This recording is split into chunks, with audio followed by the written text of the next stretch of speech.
مرحبا أصدقائي، اليوم الفيديو عن شنو الخطوات اللي لازم تسويها والصح لو لا قدر الله قطتك ضاعت. أول شي لا تخاف، 93% من القطط الضايعة يلقون يكونون قريب جدا في حدود 5 بيوت من بيتك. القطط المنزلية الخايفة ما تروح بعيد، غالبا تتخبى وتنتظر. أول شي فتش بيتك زين.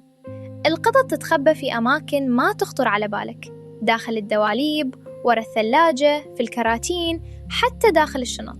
احمل كيس أكلها المفضل وانت تدور، ناديها باسمها بصوت هادي، لا تصارخ. دور في المنطقة اللي حول البيت على طول، شيك تحت كل سيارة في الشارع، في الكراجات المفتوحة، ورا حاويات الزبالة أكرمكم الله.